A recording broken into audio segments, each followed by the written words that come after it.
사랑하는 성도 여러분, 새벽빛이 아직 고요한 이 시간에 하나님 앞으로 발걸음을 옮기심에 감사합니다.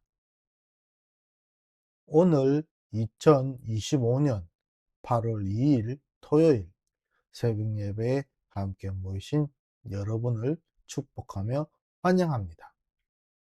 오늘도 우리의 숨결 위에 머무시는 하나님의 따뜻한 사랑을 함께 느끼시는 시간이 되시기를 소망합니다.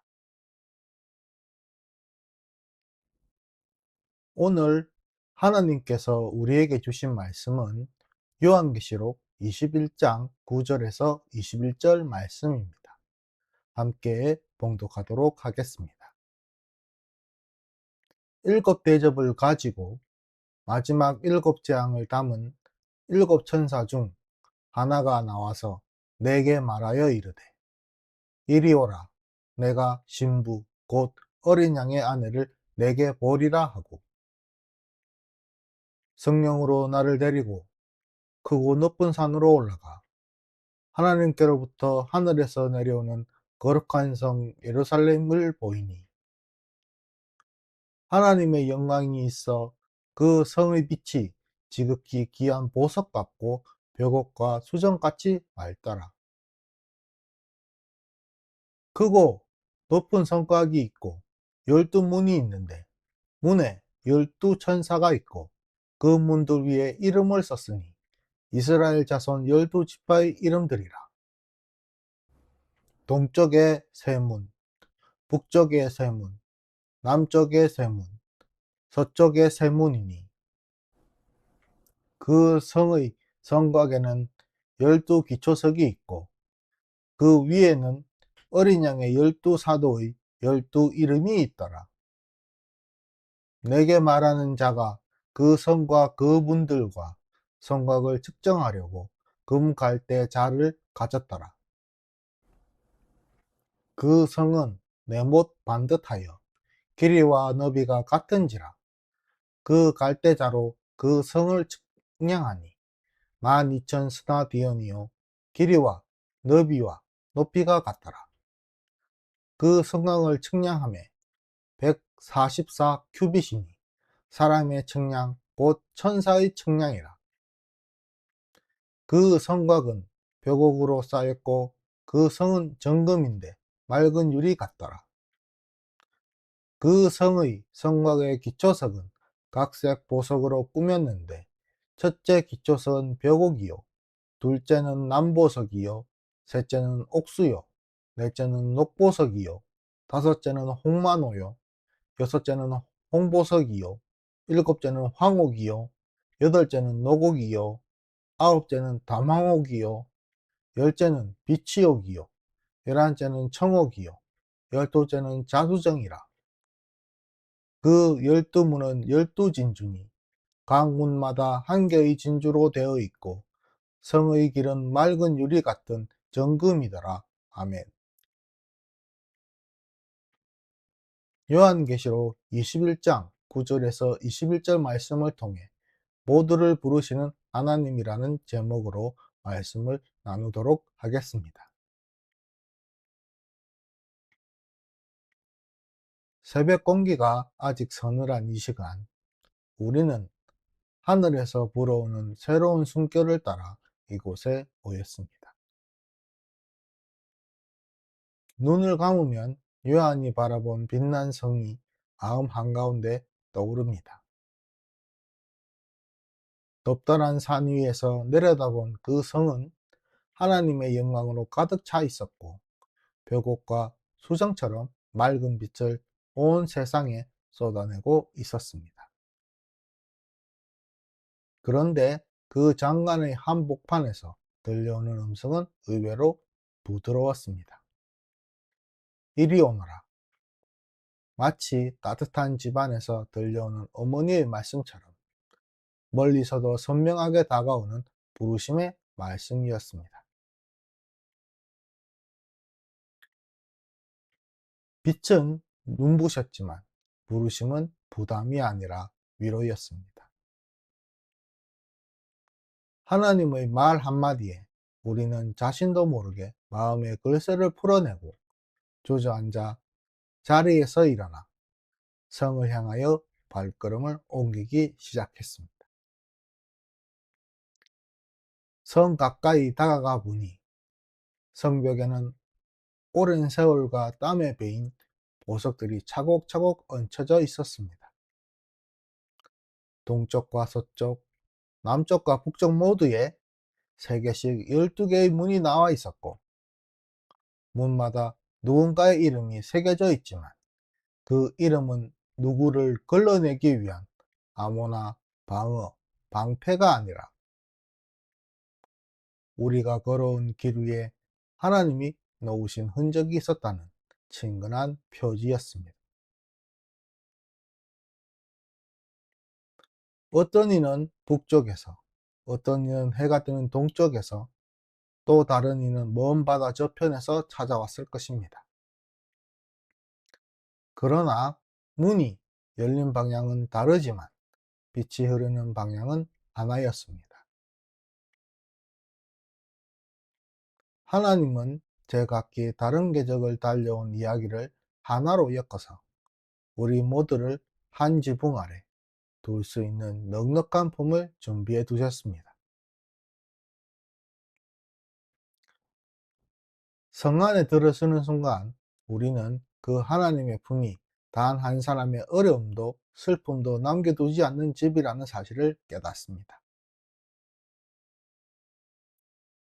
성의 겉면이 각양각색의 보석으로 빛이 나지만 그 보석은 소유하거나 장식하라고 주어진 것이 아닙니다. 빛은 한가운데에서 밖으로 끊임없이 퍼져나가며 스스로를 선물처럼 사람들에게 나누어 줍니다.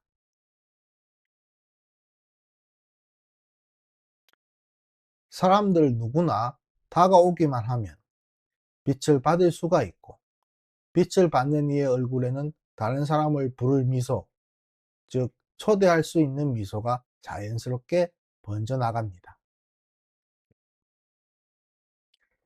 값이 없기에 더욱 소중하고 제한이 없기에 더욱 넉넉합니다. 우리는 종종 우리가 하나님의 자녀로서 자격이 없다고, 부족하다고 생각해 우리의 인생에 대해 뒷걸음칠 때가 많이 있지만, 하나님의 은혜는 그런 계산을 가뿐히 넘어섭니다. 마음속 부족함을 솔직히 인정하고 손을 내밀기만 하면 하늘의 빛과 함께 하나님의 생명수가 깊은 곳까지 흘러들어와 메마른 마음을 적십니다. 그러나 우리가 현실로 눈을 돌리게 된다면, 우리가 현실을 살다 보면 아직 상처가 많이 남아 있습니다. 아직 아물지 않은 상처, 아직 풀리지 않은 갈등, 그리고 우리 앞에 놓인 예기치 않은 실패가 삶의 여정 곳곳에 놓여져 있습니다. 이때 하나님은 나는 처음이자 마지막, 알파와 오메가라고 선언하고 있습니다. 끝은 이미 하나님이 사랑으로 결정하셨으니 우리는 결과에 대하여 불안하게 매달리지 않아도 됩니다. 넘어지면 다시 일어나 걷고, 실패하면 다시 도전하면 됩니다. 삶에 대하여 우리는 하나님께서 주신 의지와 자유가 있습니다. 헛된 경쟁에서 벗어난 이 자유는 우리를 이웃에게로 이끌게 합니다. 나만을 위한 손이 옆 사람의 손이 되고, 슬픔 안에 이웃을 부드럽게 감싸며 하나님의 빛은 한층 더 넓고 깊게 세상을 밝혀나갑니다. 빛이 우리를 부드럽게 끌어안는 이유는 바로 하나님이 먼 하늘 높은 곳에만 계시지 아니하고 우리 가운데 임재하시고 거하시기 때문입니다. 하나님은 교회 안에만 머무르시지 않습니다. 일상의 모든 곳, 우리의 눈빛 속에도 머무르시고 계십니다. 우리가 있는 곳, 그 장소에 하나님이 같이 머무르시며 평범한 순간이 거룩한 땅으로 바뀌어 삶의 사소한 일들이 놀라운 의미를 갖게 합니다.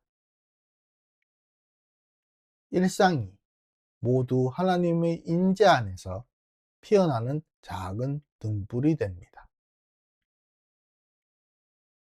즉, 하나님의 나라는 이미 오늘이라는 무대에서 조용히 막을 올렸고, 우리는 그 무대 위에 서 있는 사람들입니다. 기꺼이 이웃에게 자리를 내어주는 용기는 모두 새 하늘과 새 땅의 첫 열매입니다. 이 열매는 크고 화려하지 않아도 됩니다. 열매가 열릴 우리의 작은 일상, 대화 속에서도 새 창조의 향기를 맡을 수가 있습니다. 이것이 바로 성경이 말하는 거대한 하나님의 구원이 오늘 우리의 몸짓과 숨결 안에서 살아나는 방식입니다. 구원은 높은 지식이나 복잡한 구조 속에만 있는 것이 아닙니다. 하나님의 사랑이 우리의 역사 한복판에 침투하여 구원은 이미 이루어졌다 라는 진리를 발견하는 순간, 하나님을 믿는다 라는 개념은 현실이 됩니다. 우리는 현실 증인이 됩니다. 그래서 오늘 우리는 새 하늘과 새 땅의 약속을 가지고 이웃에게 생명수를 같이 마시자는 부름을 전합니다. 마무리하겠습니다. 하나님이 이미 구원이라는 결론을 써두신 이야기 속에서 우리는 스스로의 삶과 이웃의 삶의 쉼표와 마침표가 되는 사랑을 줍니다. 이 사랑이 하나님이 완성된 성을 우리 눈앞에 펼쳐질 그날, 우리는 익숙한 풍경을 보게 할 것입니다. 바로 우리가 우리와 이웃을 위해 내어준 사랑이 높은 성벽에 빛나는 보석이 되어 반짝이고 있을 것입니다. 그때 우리는 진심으로 고백할 것입니다. 주님, 정말로 모든 것이 새로워졌습니다. 그리고 그 새로움은 이미 우리 안에서 시작되고 있었음을 이제야 분명히 봅니다. 라고 말입니다. 기도하시겠습니다. 빛으로 우리를 초대하시는 하나님 아버지, 오늘도 어제처럼 그리고 미래처럼 오라 하시는 부름에 감사드립니다. 우리 마음의 문을 활짝 열어주셔서 값없이 주시는 은혜의 빛을 깊게 받아들이게 해 주시옵소서. 그 빛이 우리의 말과 행동을 통하여 이웃에게 흘러가게 하시고 모든 사람이 함께 걷는 세계를 이루게 해 주시옵소서. 성부와 성자와 성령 한 분 하나님께 영광을 올려드리며 이 모든 말씀 예수 그리스도의 이름으로 기도드렸사옵나이다. 아멘.